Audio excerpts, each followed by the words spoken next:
Thank you for coming out.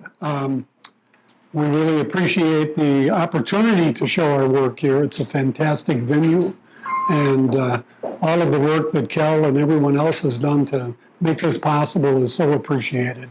So here we are.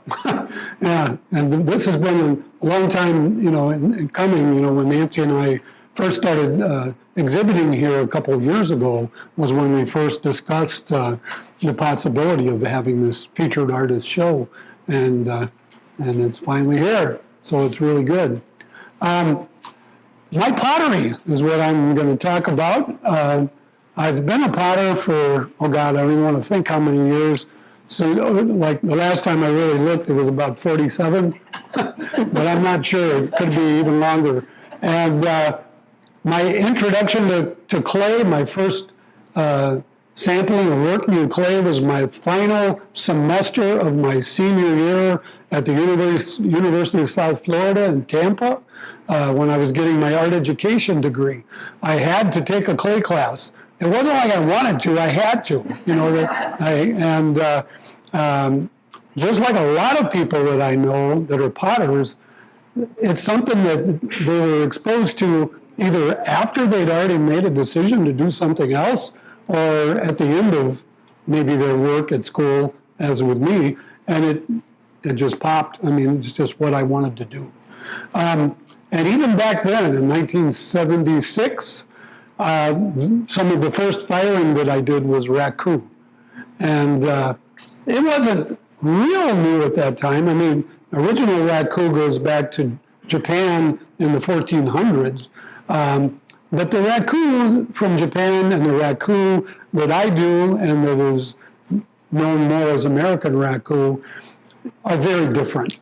Raku in the Japanese culture was tied up very closely with the tea ceremony, and potters, itinerant potters, would go village to village.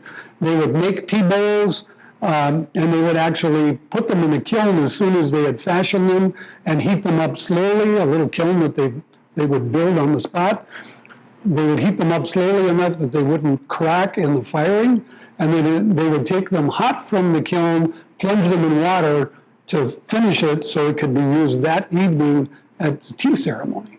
And some potters in the 60s, most notably Paul Soldner, who was a professor at Scripps Institute, read about this process and said, that sounds like fun. Instead of just doing stoneware where you load a kiln and, it takes 3 days to fire it and then 3 days to cool and then you unload it, you could have this immediate process. And so they decided to experiment with raku, and it was on a open campus day when the parents and everybody could come and see how things are done. And they had this kiln that they built. They'd take the pots out with tongs, and they'd run them down to a little pond and plunge them in the water. And a lot of times they were cracking and breaking because they really hadn't figured out what kind of clay to use and all of that stuff. And somebody was taking one out of the kiln and accidentally dropped it into some pepper tree leaves. And they caught on fire. And the smoke working on that surface of that pot brought out colors that you wouldn't get any other way. And so it was that aha moment and serendipity that caused the birth of American raku. And that's the biggest difference is with American raku, we're taking stuff hot from the kiln, setting it on something that'll burn. I use shredded newspaper, pine needles, sawdust, and the carbon from the smoke and then the oxygen hitting the piece afterwards will bring up the colors you see in the copper matte pieces that I have. The carbon from the smoke on everything else that's black and white will create the grays or blacks. Wherever there's bare clay, it will go black or gray. And on a crackle glaze, this glaze is designed not to fit the piece when it comes out of the kiln. It contracts quicker than the clay body. So the glaze fractures and cracks, and I actually blow on it to have that happen when I bring it hot from the kiln.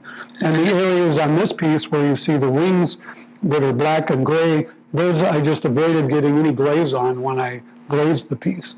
I always brush this glaze on. It takes about 3 coats. and I try to go different directions. I don't know if that makes a real difference, but so the carbon from the smoke is what's blackening the cracks and blackening the areas that you see on any of the white crackle pieces. On the pieces on this pedestal over here, this is a whole other style of American raku known as naked raku. And it's called that because the pieces I throw the pieces on my wheel, and after they're dry enough, I brush a slip, which is just a watered down clay, on the piece, and I polish that surface with a plastic bag. And you get quite a sheen by doing that. And then I'm careful not to fire it too hot in the bisque firing in my electric kiln to lose that sheen. You don't want to go too high or that can disappear. And then when you raku, before you raku these pieces, I'm just going to take one as an example. After they're bisque fired and I can handle them, I take them and I dip them in a slip, again, a watered down clay, and I let it dry for 24 hours. And that's real important. You got to let it dry that long. And then I dip it in a glaze. And after the glaze is on there, it takes about 15 minutes, and I can take a wooden skewer and I draw through the glaze and the slip layer down to the clay. And wherever I draw, the carbon is going to find that line and blacken it. And any area that I don't get the glaze on is going to stay black.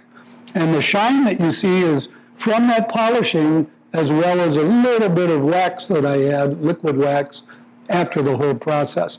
What's so cool about naked raku, though, is the way it got its name. You take those hot from the kiln, put them in a trash can full of hay, and that it combusts and gives you the carbon. But then you take them hot from there, and they're still very hot, and set them on a pan to catch the residue, and you spritz water on it, and that glaze and slip fall off like an eggshell. It's super thin. And therefore, your glaze and your slip are sacrificial. They're gone. Although it's really cool to look at that stuff, the little pieces. I've never figured out how I could use that because they're so fragile. But you're down to the naked clay body again, and that's the reason for the name naked raku. You're back to the bare clay, and just the carbon and the part of the clay that stays white the carbon was blocked by the glaze. And on these two pieces, that's exactly what's going on. I slipped them, I dipped them in slip, but then instead of brushing a glaze to draw, I held them down in the sink, dipped a nice big fat brush in the glaze, and just flipped it on. And wherever that lands, it's going to stay white. It won't let the carbon reach the surface. So that's how this naked raku technique. And other than that, the firing process is identical.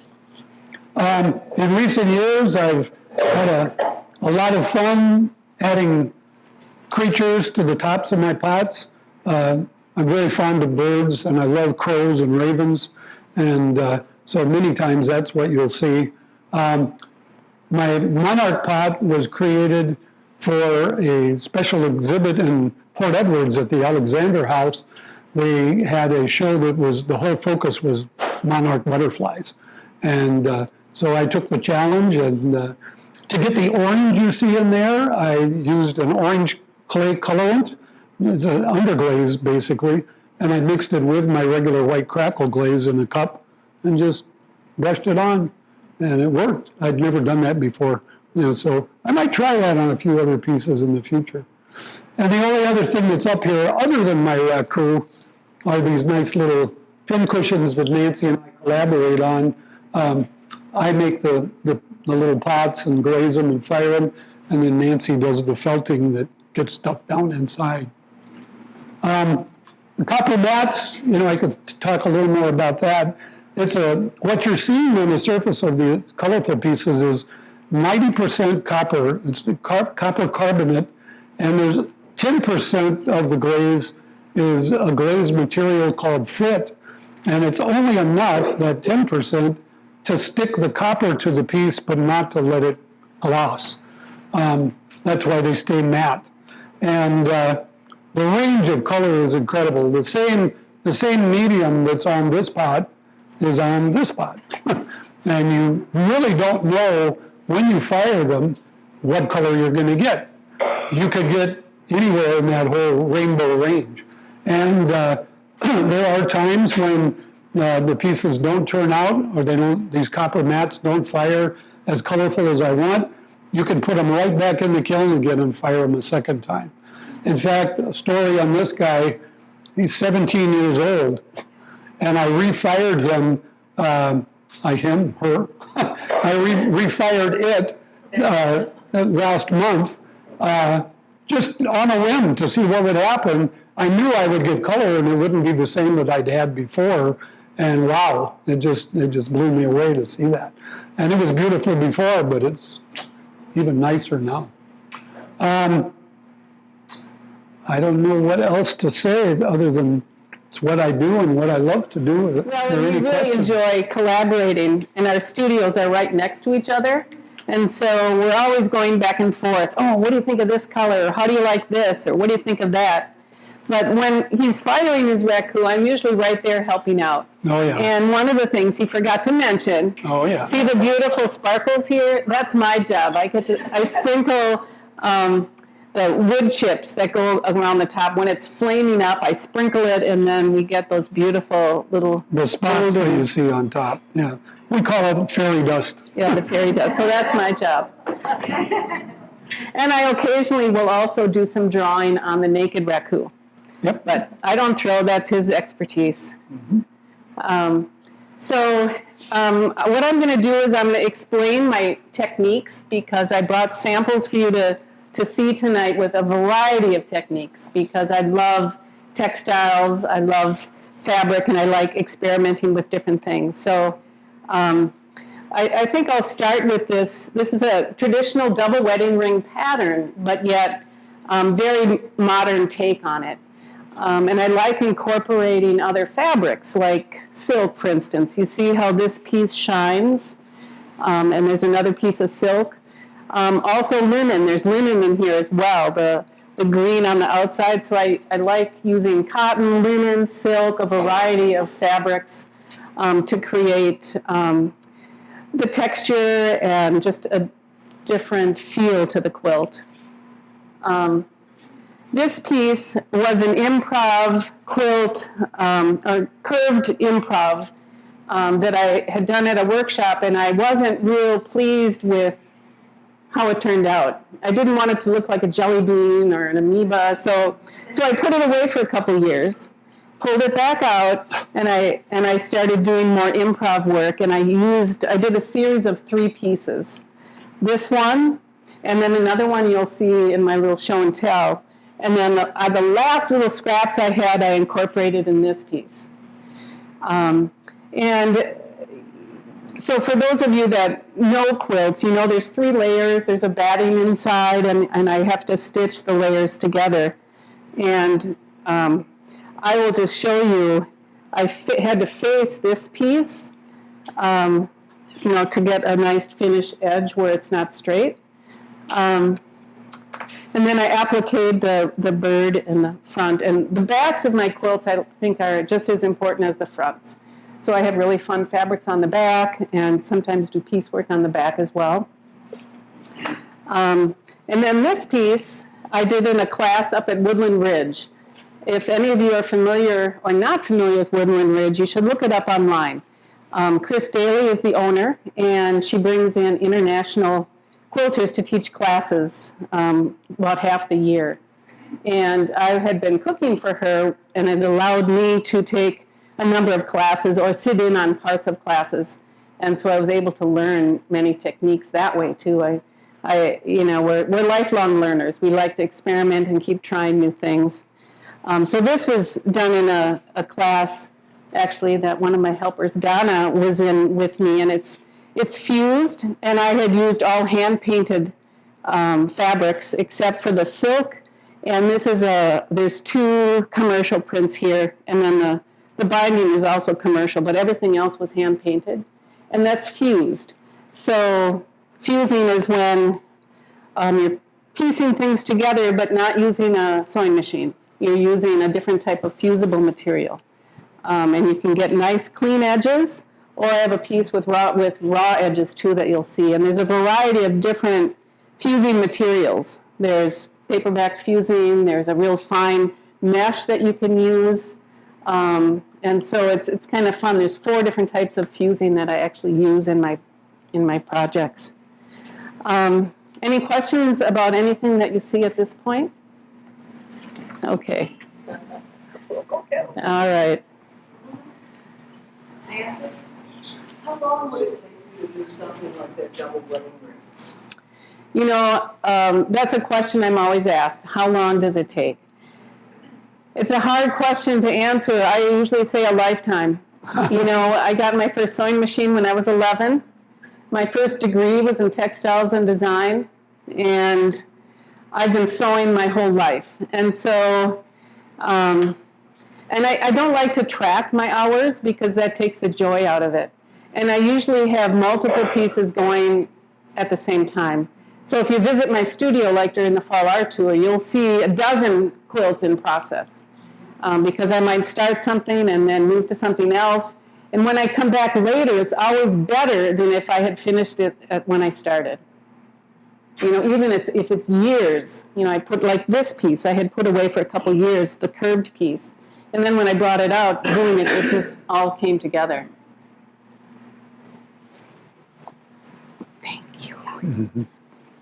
So this little piece, I call my self-portrait. Better hand me I was doing a class a number of years ago. I don't want to get a slap.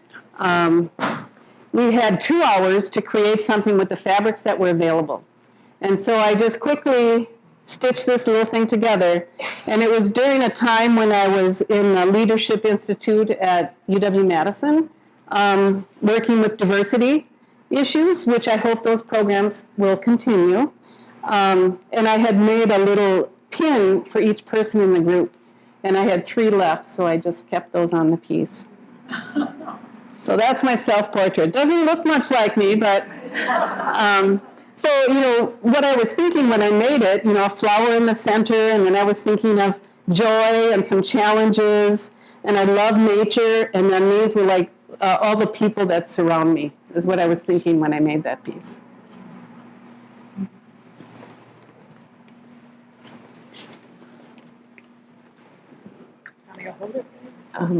These little ones I can take.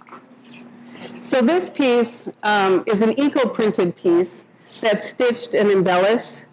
In fact, one of Joe's little raku birds is on this piece too.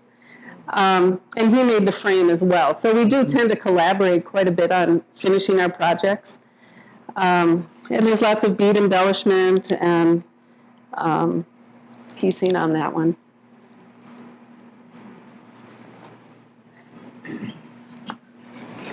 So this piece is called Winterbird, and it's all beadwork, and I placed it on a piece of raw silk.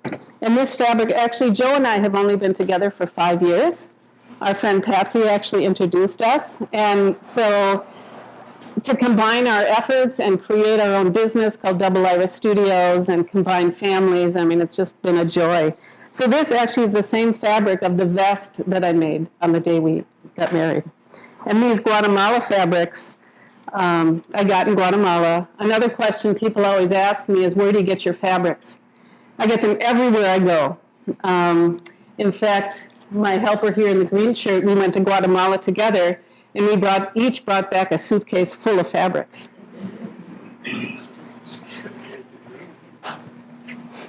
So this is a newer piece. I've been incorporating a lot of painting and stitching and embellishing on my work. And there are a few pieces in the gallery in the corner there against the wall that are available for sale. And this also, a little raku bird, and this is a raku piece as well. So Joe helps with the embellishments. So these are hand-painted and then stitched on different weighted fabrics. So I have canvas on here as well as a cotton.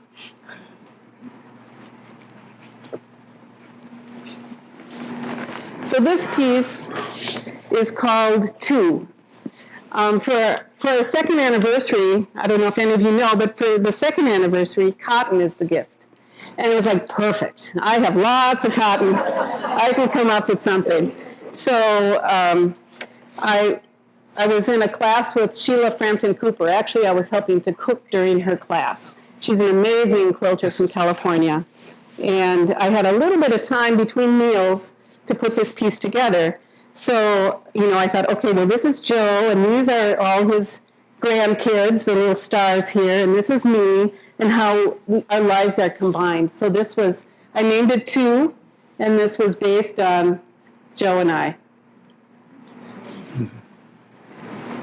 So this little piece, as little as it is, takes probably 8 to 9 hours to make. And not only is it selecting the fabrics that go together, but fussy cutting. And that's something I love to do, is fussy cut, where you take one piece of fabric and you find either the mirror of it or the identical piece. And when you put those together, it creates beautiful kaleidoscopes. And this particular technique is called English paper piecing. So there's a few pieces here up on the wall there, and then there's a couple in this room as well that are available. And how you do it is you have a piece of paper and you baste your fabric around. Some people glue. I prefer basting. And then you do a tiny whip stitch to stitch those pieces together. And I will pass this around. I usually ask people not to touch the quilts, but this little piece I'm happy to share. Do you want to see, Bill? You know all about it. Your wife does a lot. This one's called Flamingo Jazz. This was actually published in a book, and the editors of the book also chose this quill to use as the cover page of the book. And it's an improv piece. And with improv, it's really nice. Joe, do you want to help hold this so I can point things out? It's nice to be able to create many beautiful pieces. And if you like the little pieces, when you put it together, you're going to like the whole piece. So like this little section, and this piece, and this little section. And then I also use the raw edge of fabric in a couple spots to give it a little more texture. And I started with, the greens, the blacks, and whites, and then when I added the hot pink, it became Flamingo Jazz. Mm-hmm.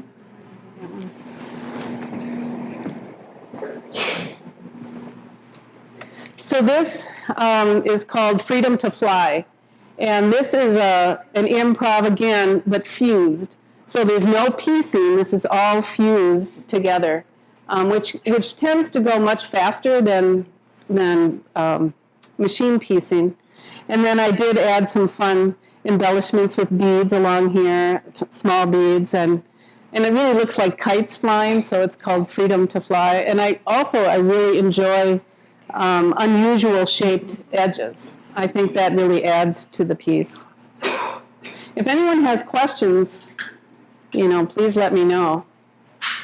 Are you folding under the edges before you fuse? No, these are raw edges.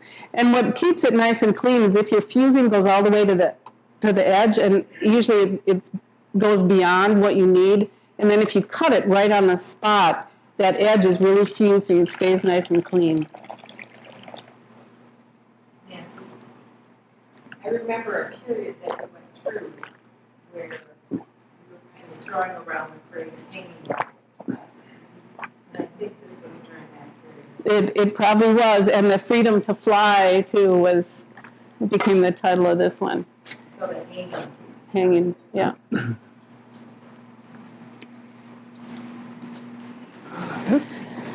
So this was a small little sample piece that I did in a class up at Woodland Ridge, and the quilter was from Australia. Her name's Gloria Lohman, and Donna was with me in that class too. And we each made a little sample, and these are the fusible that we used on this. It's removable, so you can fuse a section together, and then, I want a different color in there. You can actually pull it apart. Whereas all the other fusible things I've shown, once it's fused, it's there, and it would be really difficult to pull off. But it's a really nice technique, and And on this one, something else that I did when I put the tree greenery or rust on there, it needed to be set off a little bit. So I took actually a Sharpie and outlined it and then stitched it in black so that really showed off better. Otherwise it was kind of lost in the background. So this is not done. It's an unfinished project, but I thought I'd bring it along just to show you a different technique. So it's inspiration from a piece of art or drawing or photograph. And this was my inspiration. And you take a tiny window and you move it around and you say, oh, I really like the shapes in that. And so I did 9 different squares and then played around on the design wall how they fit together.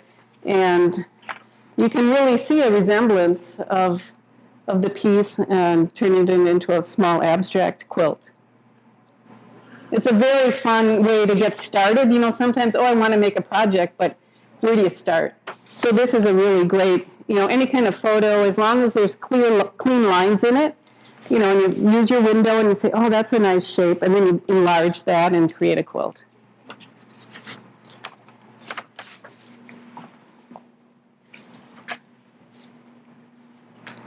Joe's going to come too, because this was really one of our first collaborative quilts. And it started with this piece. Oh no, sorry, started with this piece right here. And I cut that out, and then Joe decided to put turquoise here, and he cut that line. And then I did the next piece, and he did the next. And so that's how we created this piece. And then he made a raku button, and we named it Raku Moon.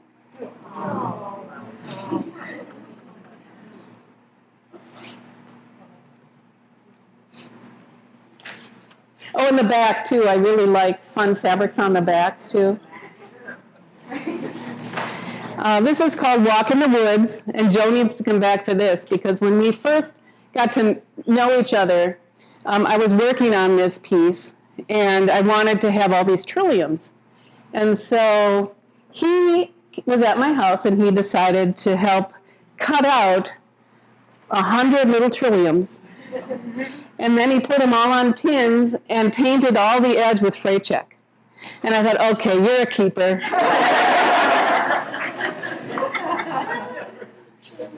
So that was in a show at the Arboretum a few years ago. And many of these have been in shows and have won awards. And I have a couple of books here that you can look at that quilts are in, and also some calendars. And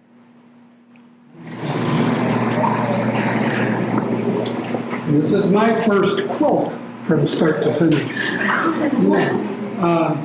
We went out to California to a workshop at a Ceramicist near Monterey. And the whole impetus of this quilt came from a watercolor.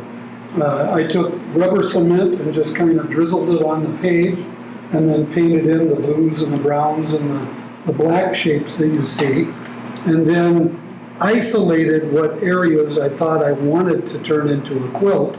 There was this square down here, maybe something out over here, but this corner right here was what became the quilt.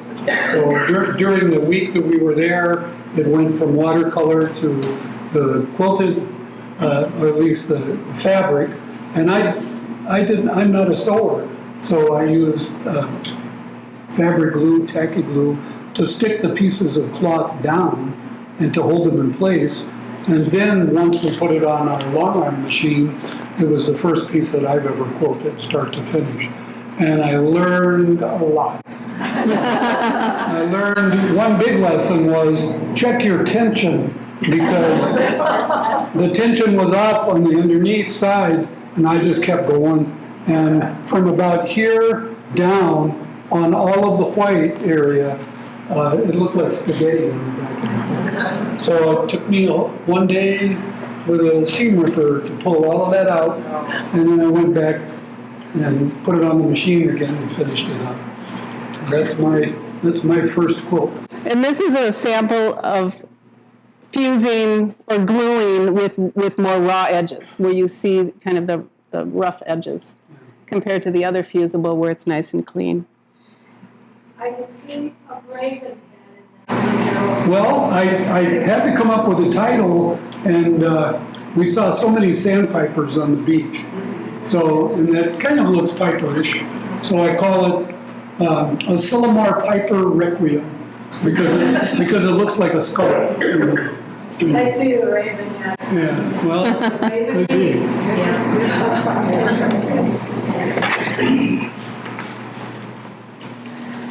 This one's called Spice Garden.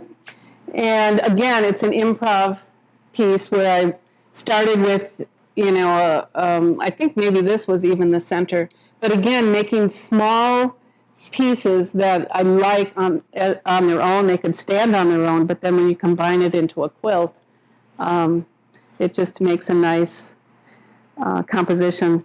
And it looks like the spice, if you've been to a spice market, it looks like those colors. So it became Spice Garden. And that one is available for sale. Most of these that I'm showing are from our own collection. But And then this is the back. Oh, yeah. And then I always make quilts, or make labels. So this is a very simple label, but I always put labels on the back of my quilts too.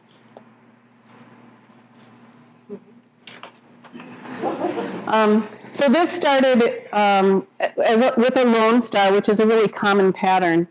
But as I mentioned earlier, I really love fussy cutting. And so you'll see these large diamonds on the outside, they're all identical. And it just creates this really nice shape. These pieces are also the same on each star. And then I used applique in the corners just to finish off the composition. Oh, in the back.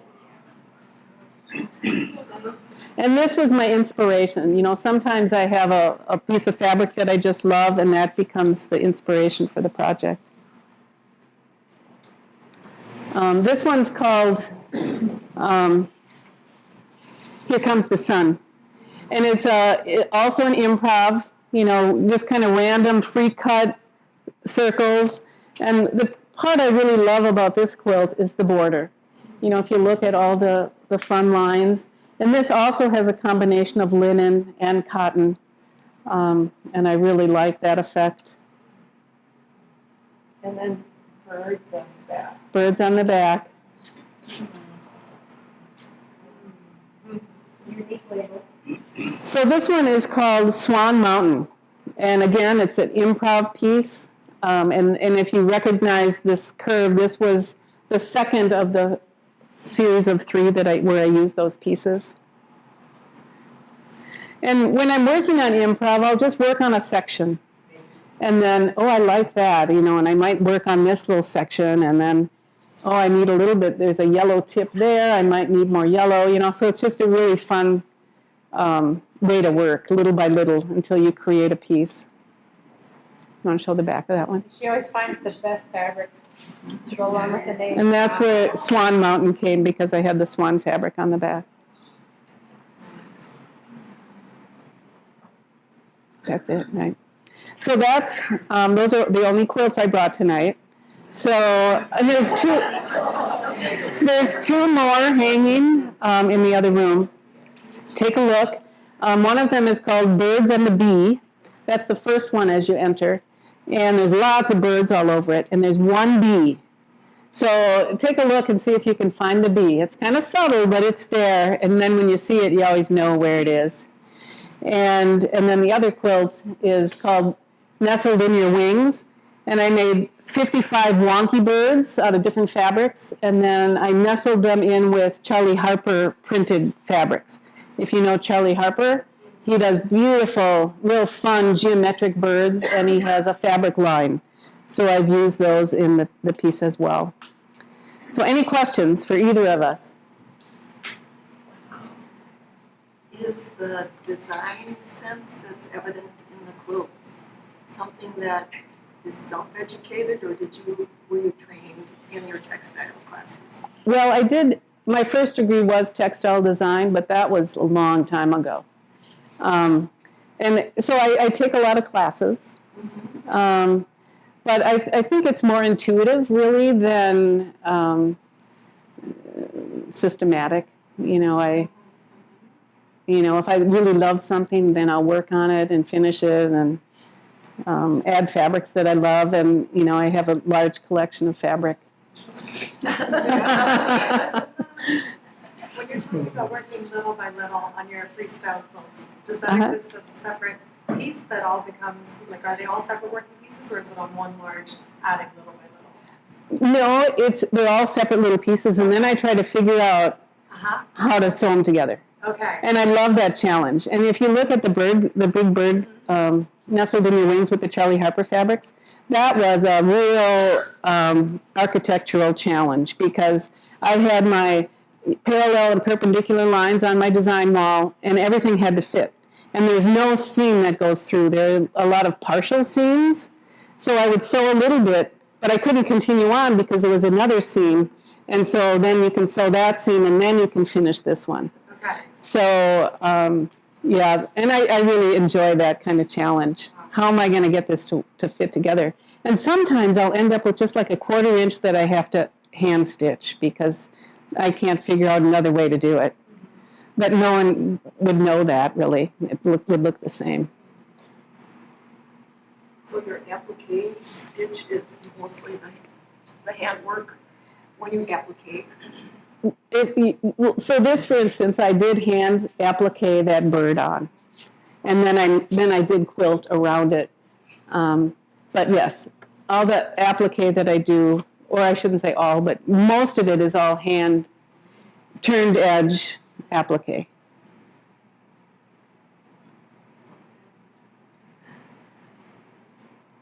Anything else? Enjoy refreshments. We'll be around.